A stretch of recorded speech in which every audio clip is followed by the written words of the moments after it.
Eyre, Chapter 10, Part 2. I sat up in bed by way of arousing this said brain. It was a chilly night. I covered my shoulders with a shawl, and then I proceeded to think again with all my might. What do I want? A new place and a new home amongst new faces under new circumstances. I want this because it is of no use wanting anything better. How do people do to get a new place? They apply to friends, I suppose. I have no friends. There are many others who have no friends, who must look about for themselves and be their own helpers. And what is their resource? I could not tell.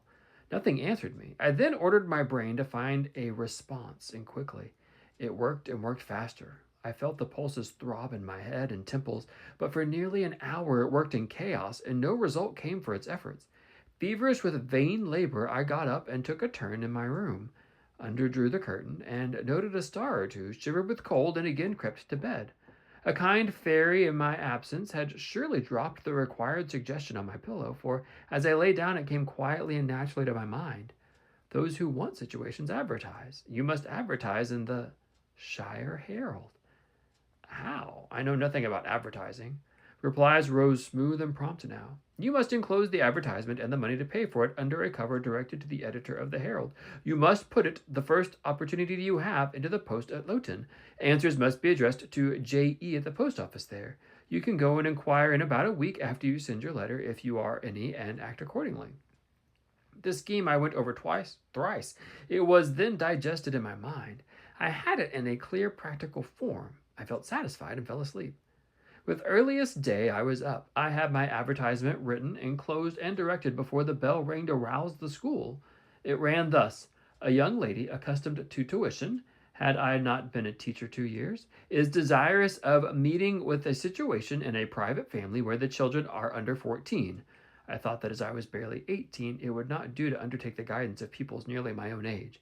She is qualified to teach the usual branches of a good English education, together with French, drawing, and music. In those days, reader, this now narrow catalogue of accomplishments would have been held tolerably comprehensive. Address J.E., Post Office, Loughtonshire. This document remained locked in my drawer all day. After tea, I asked leave of the new superintendent to go to Lawton in order to perform some small commission for myself and one or two of my fellow teachers.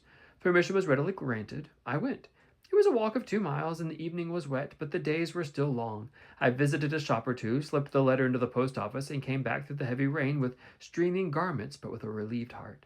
The succeeding week seemed long. It came to an end at last, however, like the sublunary things, and once more, towards the close of a pleasant autumn day, I found myself afoot on the road to Loughton.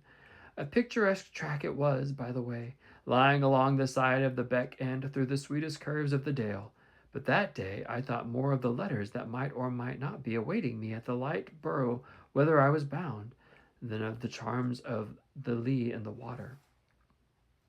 My ostensible errand on this occasion was to get measured for a pair of shoes, so I discharged that business first, and when it was done, I stepped across the clean and quiet little street from the shoemaker's to the post office.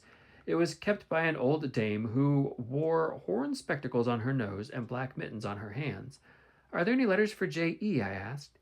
She peered at me over her spectacles, and then she opened a drawer and fumbled amongst its contents for a long time, so long that my hopes began to falter.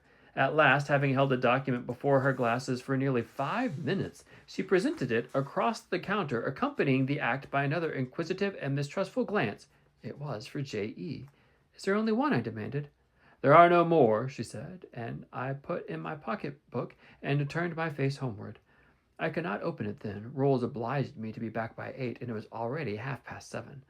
Various duties awaited me on my arrival. I had to sit with the girls during their hours of study. Then it was my turn to read prayers to see them to bed. Afterwards, I supped with the other teachers. Even when we finally retired for the night, the inevitable Miss Gryce was still my companion. We had only a short end of a candle in our candlestick, and I dreaded lest she should talk till it was all burnt out. Fortunately, however, the heavy supper she had eaten produced a soporific effect. She was already snoring before I had finished undressing. There still remained an inch of candle. I now took out my letter. The seal was an initial F. I broke it. The contents were brief. If J.E., who advertised in the Shire Herald of last Thursday, possesses the acquirements mentioned, and if she is in a position to give satisfactory references as to character and competency, a situation can be offered her where there is but one pupil, a little girl under 10 years of age, and where the salary is £30 per annum.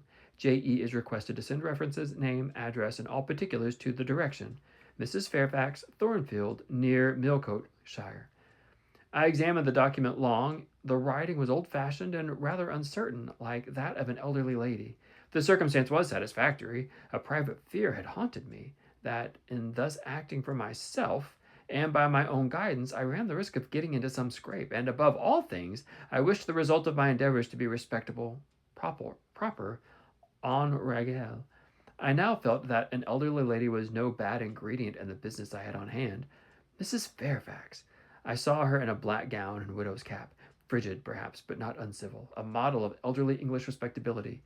Thornfield, that doubtless was the name of her house. A neat, orderly spot, I was sure, though I failed in my efforts to conceive a correct plan of premises. Millcote, Shire. I brushed up on my recollection of the map of England. Yes, I saw it. Both the Shire and the town. Shire was 70 miles nearer London than the remote county where I now resided. That was a recommendation to me. I longed to go where there was life and movement. Millcote was a large manufacturing town on the banks of the Eyre. A busy place enough, doubtless, so much the better it would be a complete change at least.